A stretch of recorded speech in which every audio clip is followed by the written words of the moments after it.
Moving on to the second mod that everybody voted for on the last poll, we're going on to Lux Invicta, which is sort of an alternate history mod. It's massively overhauled some of the features in the gameplay. So what I'm going to be doing for the first part of the video is obviously I'm going to be going through the rules. I'm going to be doing the character design and stuff. So for those of you who aren't interested in that, I'll put a link in the comment or something like that so you guys can skip over to the actual gameplay when we get onto it. But for those of you interested in a little bit of explanation beforehand, this is a total conversion mod. It changes the... it's total conversion in the most literal sense, in the sense that it changes the map, it changes the gameplay, it changes combat, it changes the way governments work. It's huge. It's a little bit overwhelming, so it's going to take me probably a couple of episodes to actually get used to this, because I've never actually played this mod before, so I'm kind of glad we're getting a chance to test it out. It's sort of based around this old history where Rome worships the sun and Christianity didn't really take off very much, and Hellenism basically spread all the way into Asia as well. We'll see it as we go into the new game here. So there's only one date, 1066, and we're probably, well, I say probably, we're definitely going to be trying to restore the Empire of Alexander the Great. It does play a big theme in this mod, the whole Alexander's successor and that type of thing. As it says here, there's this whole backstory. It's all this old history that I don't know and I'm also not going to go into. But we are going to go over these 6 sort of characters that we can potentially play as, who I think will be the best starts for our campaign here to try and restore Alexander the Great's empire. So we've got Philippos Argiad. I might not be pronouncing any of these names right, so I'm going to apologize in advance. Philippos is the head of the Argiads, main descendant of Alexander the Great through Alexandros IV. Ruler of the island kingdom of Cyprus, he's a boisterous, loud and burly person, a strong man built for combat, yet he lacks any real talent for war. Okay, he's married to the charming, insert Diadochi princess here. Diajo, I can't read that, it's all one word. Who has given him sole male heir. Now, I did load into the game and none of that's true. He's unmarried with no heir, so that's fine. It gives us some flexibility, I guess, assuming we can find a better wife, that is. So there's this guy who has the blood of Alexander, a direct descendant, but really nothing. He's just got a single island and he's happy to rest on his laurels, you know, kicking his feet up, having feast and stuff.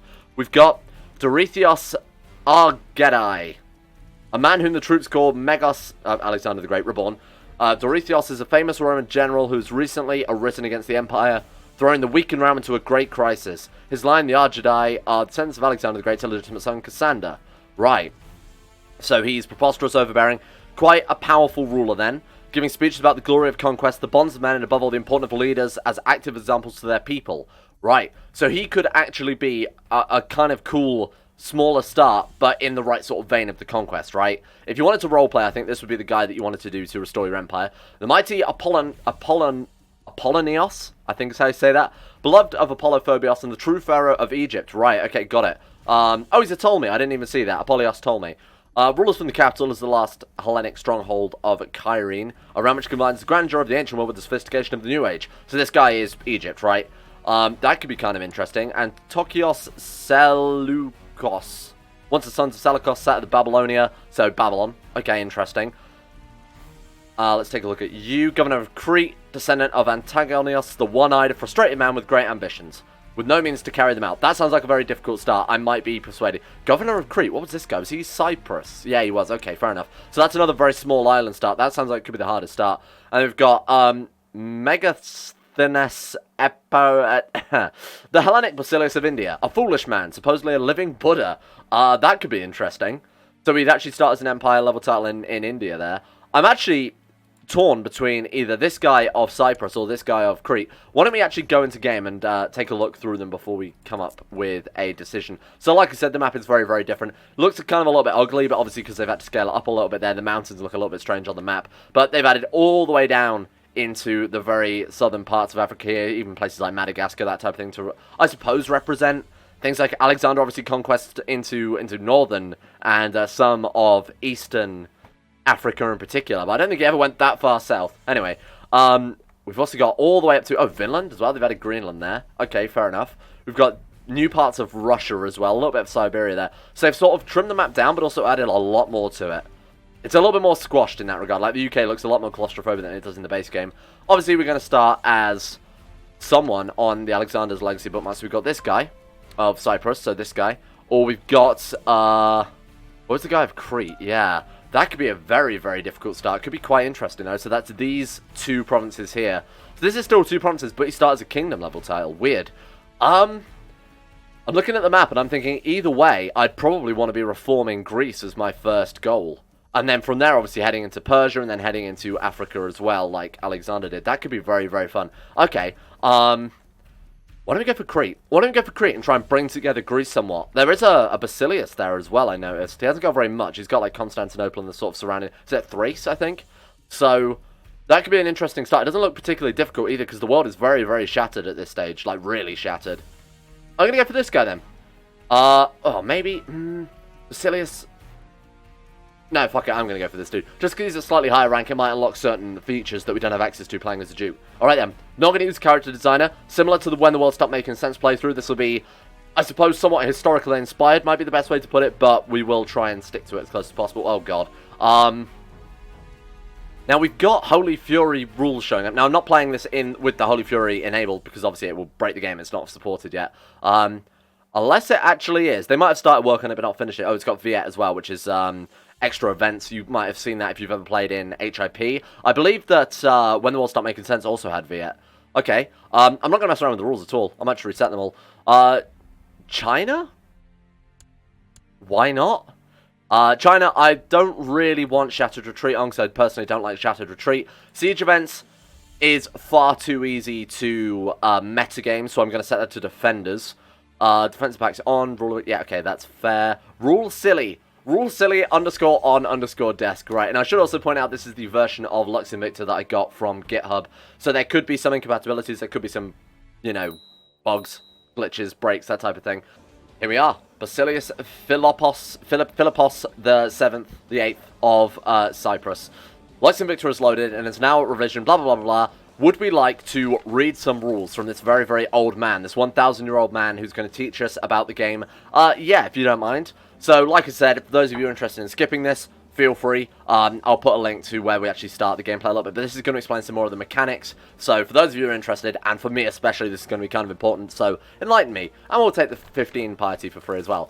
Welcome to the Invincible Light, or, you know, Lux Invicta. Welcome to the shattered world of Lux Invicta. The balance of the old world has been undone and reforged from the dust to the image of the visions of the creator. Right, okay. So these are the different mechanics that we have to learn about, so let's learn how to lead. So, I'm going to sort of paraphrase this somewhat. Prestige is turned into authority. Authority you use to influence vassals, apparently ending plots as well. Generally, controlling your realm. Is there very much... I can't think of a vanilla analog of authority, really. But essentially, it just allows you to rule your realm a lot better. It seems far more important than Prestige. They definitely emphasize it a lot. The authority of the ruler dictates how well a respective ruler is and can be influenced over his vassals, blah, blah, blah. Right. Pagan authority. Tribal lands look to the authority of a ruler much more than civilized realms. For a ruler with a large amount of authority, this directly translates to more men, money, and might. Fair enough. That's sort of like how prestige works for tribal rulers anyway. Ruler attributes. The dynamics of leadership also depend on the realm you lead. A feudal ruler is heavily dependent on the strength of its ruler. Right. And thus rulers who have weak stats will drag his realm along with it.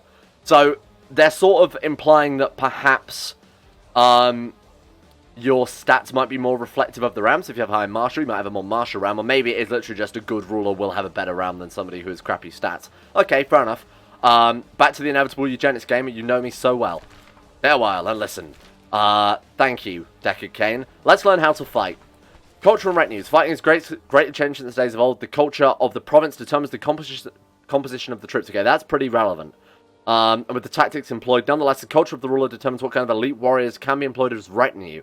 Okay, that's also fairly similar to the base game CK2. These retinues must be paid for continuously, yet in exchange have morale and combat bonuses far superior to any levy. Ah, interesting, okay. Again, kind of similar to CK2 there, but they seem to... The way they're phrasing it makes it sound more important than, obviously, regular CK2. Mercenaries... elite warriors aside, men who will fight for money always be available and usually hide with a large lump sum paid up front, a much smaller sum... Yeah, okay, that's exactly the same. Vassalized mercs, usually through conquest of their basic operations, tend to be the opposite, charging less but costing more to field. Alright.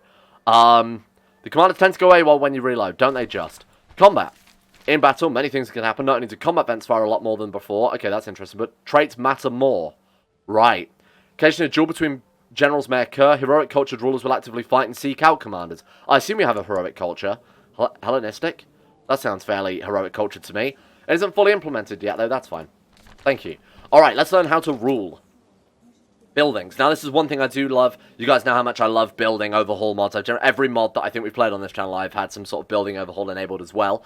So we've got, rulership itself is all about details, and even the smallest numbers have a cumulatively large effect. Cumulatively have a large effect. I'm not warmed up enough for all this reading. Right, there will always be provinces that retain their glory from the past, though, so I've seen Rome, Constantinople will be good, regardless of the buildings in them, sure. Administration and duress. Ruling a realm is not about ruling your lands and letting vassals decide on the rest, though a unified realm requires collective administration. Sure. As the realm expands, so does the difficulty in administering all the territories. Is this just a tutorial on how to play CK2? Because a lot of this sounds very similar with some caveats. Sure. Alright, and now how to guide. Guidance of the people is a critical matter, as religion defines a critical role in determining the way a ruler and its realm works. Sure. So, religion is important. Icons have text now. Thank you, I appreciate that. Religions also determine the possibility of certain actions. Whether pillaging neighbors or desire for war... Yeah, okay, that's just the same as the base game. I would love it if they're just explaining the base game mechanics. I've just been sat here reading it like, oh, that's a good change. Religion mechanics grow by the update. Slavery and religion. Okay, so this is different. We know that. That's their favourite anime up there. While many religions forbid the very concept of ownership of the fellow man, others are far less stringent, giving rise to merchants who are more than willing to engage in the trade of men. Quat Hadash and Aquaba are realms more than willing to pay their merchandise to rulers whose faith has no qualm with slaves. Okay, that's interesting. Men want to profit from slavery, so we are probably more likely a target for slavery than someone who's going to be slaving, right?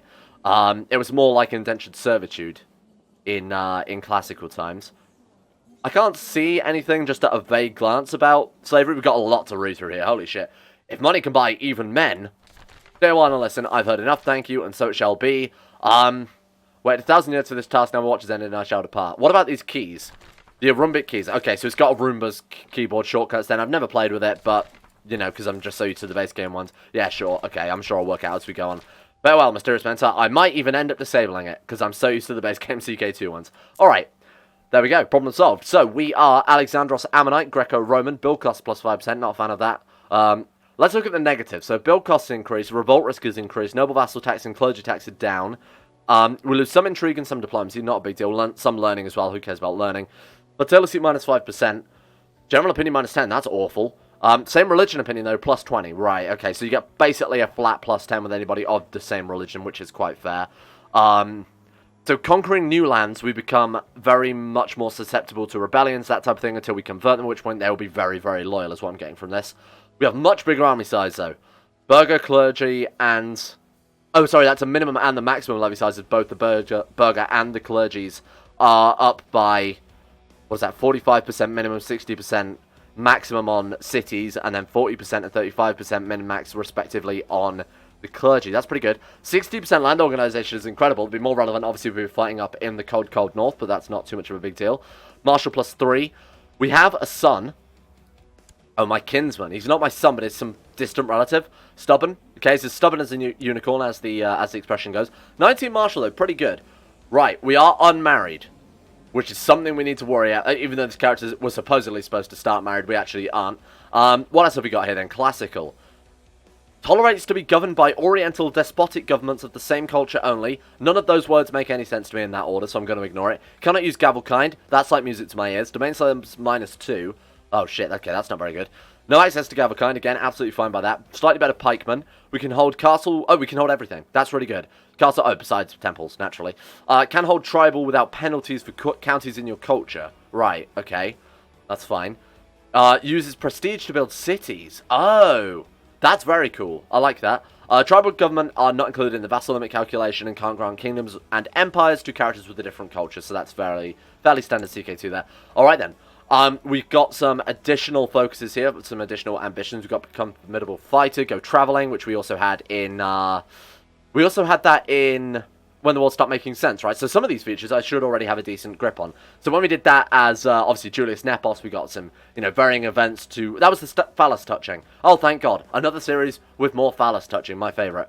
We probably want to start with Groom and Heir, because we are Drunkard, we're 22, and we don't really have anyone else of our dynasty. How many surviving members are there? 5. We've got a brother. Is he any good? You could have just said no. Struggle. Now, what's he got? Oh, he's got a claim on our province here. You might have to disappear then.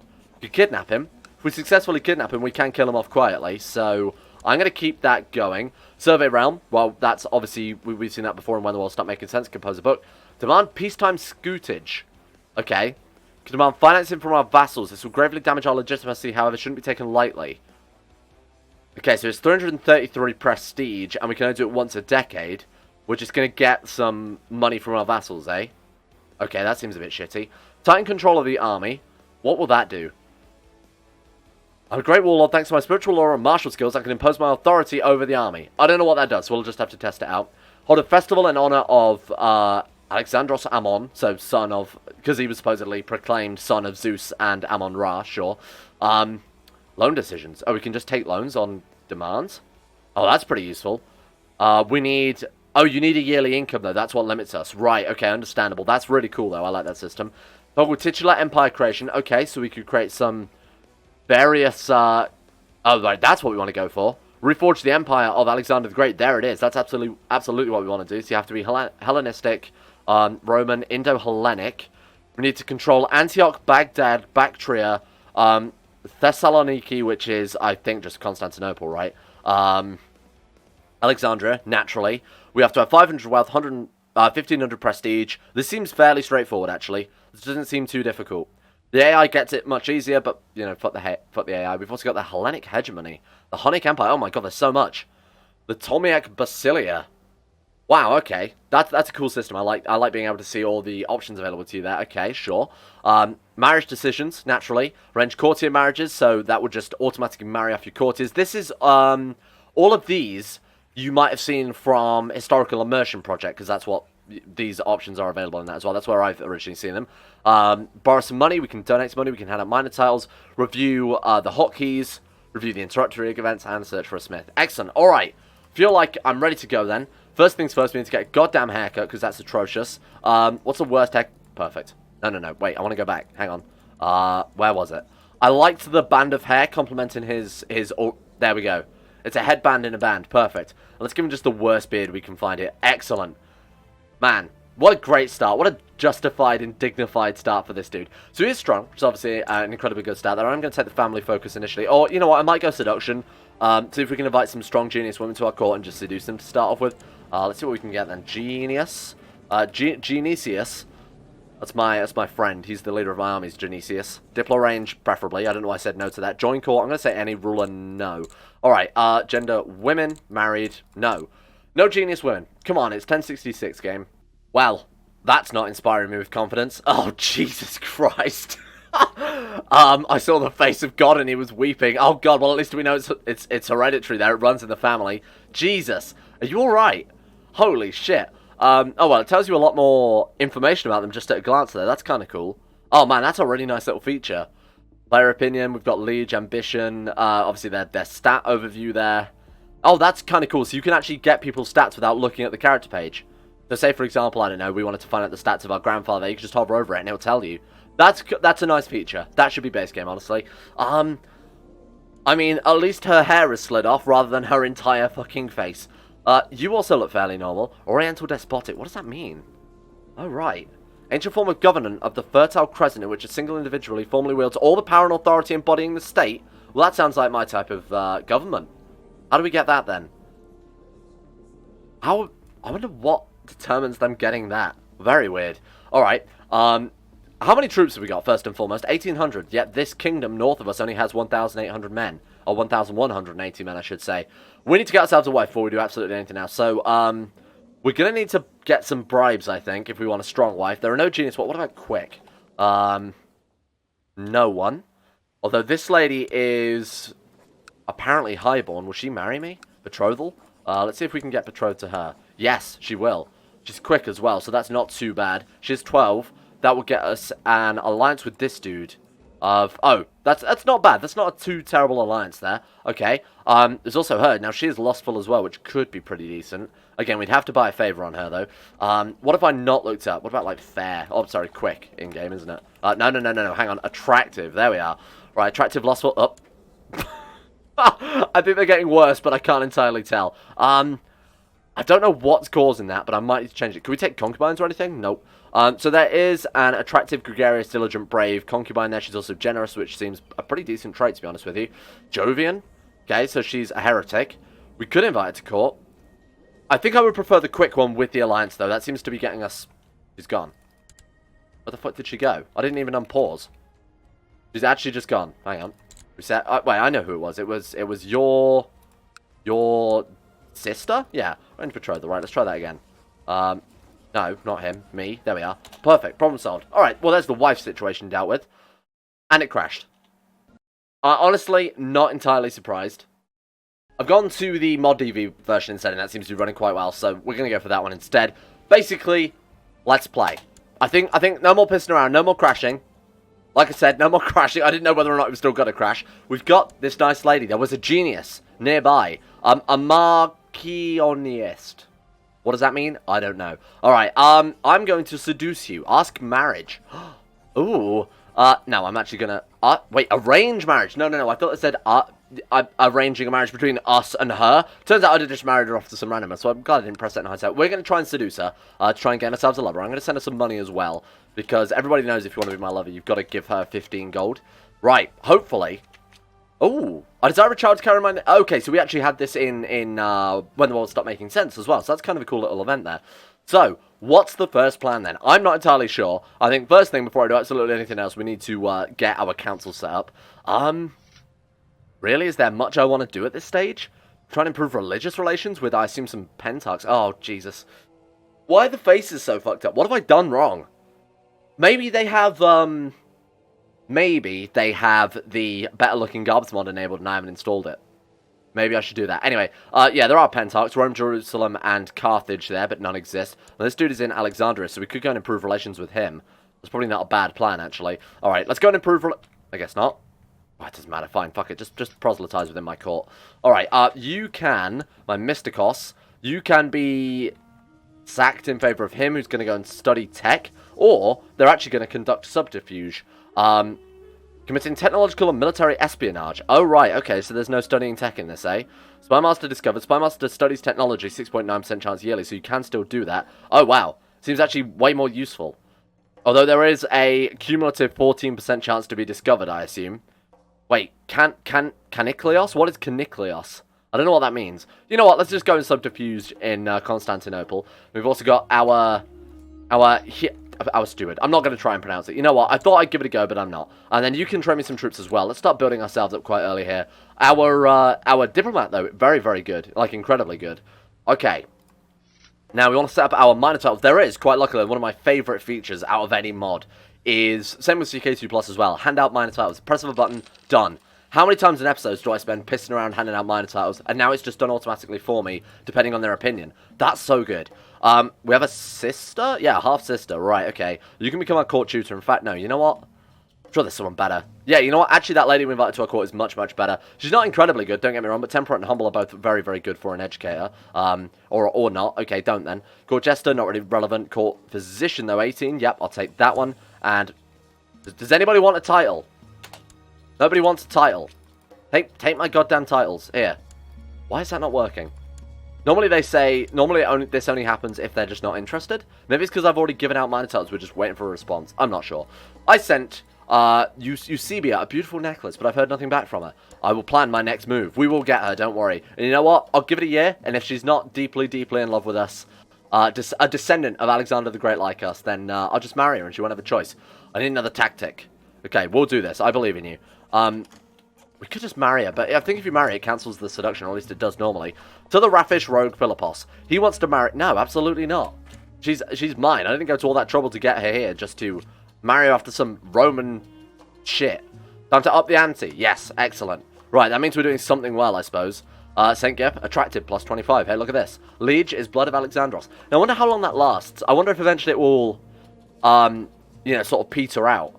Or maybe it's just always passed down via the patrilineal line. You'd assume so. I'd hope so, anyway. Alright, time to up the ante again. Sweet. So we've got arbitrary, content, gluttonous, drunkard. We're terrible. Actually terrible. Catastrophic corruption. Intrigue incompetence. Ignorance incarnate. Wow, what a fucking thing to call me. Build time plus 25%. General opinion minus 10. Oh, God. This is really bad. We need to sort this out immediately before we do anything else then. Solve the expansion. We've got bigger fish to fry. I like that the building system is, you you know, based on the alphabet instead. That's kind of nice. Oh, man, there's so many buildings. There's so much to build. Holy shit, I like that. All right, and what do we need for these? Is it just, yeah, it's the traditional other buildings and technology, which is fair. Okay, gold as well, naturally. Tiny slave camp. We can't get that by the looks of it. Now, that might just be event-specific building. Maybe we can get slaves. I'm not entirely sure. I'll have to wait and see, or maybe do some more research into it between episodes. Again, if you guys know anything about this mod, let me know, because I've never played it before, and there is a lot to take in here. It's going to take me some time to get used to it, I think. I'm attending a festive outing with Eusebia. I don't know her name, but, you know, we are going to bone her either way. So you can ally my friends, leave her a note to meet me by the stream, and then confess my love, or, we should probably do something more relevant to her stats, eh? Now, she has, she seems a very virtuous lady, zealous, humble, temperate, generous, genius. I'm going to say, I'm just going to confess my love. I think a lewd suggestion won't work, and I think love poetry, when you've got 8 diplomacy and 3 learning, is not going to go down too well. I'm going to confess my love. Ah! As my army is set loose, warriors adopt an unruly behaviour. Oh shit, that's terrible. I thought that would be a good thing. Levy of troops is hampered and social order is troubled. Right. Loose soldiers. I need to tighten control them. We know that's in the menu here. Hey, look at that. Let our love grow. We fell in love with her, and now we can marry her. You know, that's just going to make her like us a lot more, less likely to join murder plots. It's going to make us like her, that type of thing. Arranged marriage between her and, obviously, us. Perfect. Alright. Achievement gained. We've earned the achievement, the marriage game. Thank you, I appreciate that. A date to go down in history. We didn't actually get any achievements, because obviously we're not playing an Iron Man. Eusebia and Basilius Philippos VIII are getting married. I'm going to gain the authority, I suppose, seeing how much emphasis they put on that at the start of the game. I feel like authority is absolutely something we need to be building up here. We hold a festival in honor of Alexander the Great. Why not? It's 2 gold. I'm pretty sure we can afford that. Might help bring some balance to the realm as well. And it might get people to like us, more importantly, which is exactly what I'm after. Your vassals have arrived at the time of the festival to honor Alexander the Great. Offerings and sacrifices are put on the Great Altar, and a symbolic fight is staged between the fell Thanatos and Alexander. To everyone's delight, he wins. I wonder if he ever loses. Take that, Thanatos, you big shit. And we gained feeling thankful. Happy Thanksgiving, everyone. Let us drink together. Vassal opinion increases by +15. Well, that should be a start. This dude is being a shit at my feast, but that's, you know, understandable. The Lords of... I like his helmet. His helmet? But there was a name for a ceremonial crown that you wore. The Lords of Basilius Roman have approved chattel slavery. Ah, so maybe it's a law we can just pass then. Okay, so there is actually, in that case, some influence from the Game of Thrones mod, because this is exactly the same. And I imagine the system works the same, right? There is illegal, but some indentured servants are allowed, so that would be a religious-based thing. Right. I'm happy to go for slavery being legal. What do you guys think? It might help build up the realm a little bit. Sure, why not? Boom. Gonna trait slave owner. I don't think we immediately... Oh, yeah, that's like identical to Game of Thrones, isn't it? Okay, very cool. Okay, I know how that system works. We need to tighten control on the army as soon as possible. I did want to expand as quickly as possible, but unfortunately, we might have to wait. Like, I want to get this tidied up as soon as possible while everything's fractured. I feel like now's a good time to strike, rather than, you know, kicking around with our feet up for ages, waiting for the Basilius to reclaim most of Greece. Toggle slave decision menu. Now, that's a button I like to see. Buy slaves. Buy slaves for your camps. So it's identical to the slave camp system, I will assume, at this stage, from the Game of Thrones mod, which is incredible, because that generally tends to be quite overpowered in some regards, but it tends to be quite expensive as well. What do we need for that? We need prestige, we need piety, we need average control on army already. Oh, wait, what? Has the law average control on army? We need to pass a law on that? Really? Army control, martial soul. Okay, so for that we need piety and prestige. I feel like for a while we're probably just going to be building up and getting control over the realm that we've got already. Restoring order that this dude has obviously let a little bit loose. And trying to fix the realm. Noble emphasis. Okay, so we've got our traditional obligations there. Okay, council is abolished. That's what I like to see. Crown sovereignty on hereditary titles. We're allowed to seize any hereditary titles independently of circumstances. Interesting. We can obviously go up to Imperial Administration there as well. Vassal limit +25, which I assume reduces our... Oh, it's feudal vassal opinion -10. Man, there's so much to do in terms of the government systems in this. It'll take me a while to get used to this, and again, any hints are more than welcome at this point. Classical Kingdom. We are in agnatic seniority. Oh, I don't like that. We might want to flip over to primogeniture as soon as possible. Maybe even elected monarchy? Is that worth it? I mean, at this stage of the game, absolutely, because obviously we have no vassals, so they would only be able to pick whoever the hell... We're the only person who would have a vote, and we would be able to vote whoever we wanted. That would basically just be Dynasty. We can't even get Dynasty, I assume. Oh, no, we can. It's not cultural specific. As long as we're centralized, we can get Dynasty by the looks of it. Well, that would be insanely good. Alright, now what religious features do we have the option to? Can we request excommunication? That is possible, right? What about getting claims on titles? Is that something of our religion? So if we go to his actual title here, no. We've got usurp. What about what about a smaller character here? No, we can't get claims. As long as they're the same religion, we should be able to get claims, and they are. So, alright, that's nothing to worry about either. Man, there's so much to learn here. This could take me a while. I'm going to spend some time between the episodes, not playing, but looking through the menus, trying to get a better grip on things, maybe reading through the tutorial a couple of times, just so it sort of settles in my brain a bit. Holy shit, and it's already been 30 minutes, goddamn. Okay, so we're going to have to call this the introductory episode. I'll call this episode 0, just because, we didn't really get around to doing much gameplay here, but there's a lot to take in. Like I said, I'll do some research between episodes, read through the forums for a bit, maybe even watch some episodes on YouTube for what I can find, and try and learn how to run governments, because that's such a major part of this mod that I didn't realise. Lots of micromanaging, which would be really, really good if we can do it well, but I'm not famously good at micromanaging, so this could be a disaster waiting to happen, really. Shout out to my insane top tier level patrons: Big Dick Timmy, Sean Thornton, Zachary Harris, Harik, Lucas Holting, Jacob Alexander Fenton, Jackson Woodman, Escape, Crosis, James Ogilvy, Paul, Conspired Scene, Necrophilim, Michael Mullen, Haydog, Orcswolf, Josh Lindeen Tesla, Logan Thorne, Average Gamer 49, and I'm the Lizard King for their support the insane tier levels on Patreon. Thank you all for making this series possible, and thank you for voting on this series. Sorry about the whole Crisis of the Confederation thing, eh? And as well to Nathaniel Lindbergh, Facundo Vasquez, Felix Deal, Quet Larchley, Brennan Montoniac, Polemaster, Everqueen's Waifu, Quasar Fox, Chris, Joseph Beer, Sir Thor the Swede, Nick, Sadini, Asro, Jack Allen, Euphrates, Jordan Campbell, Jordan DeVries, Don Conning 2 and 7, Nathan Flores, and many, many others.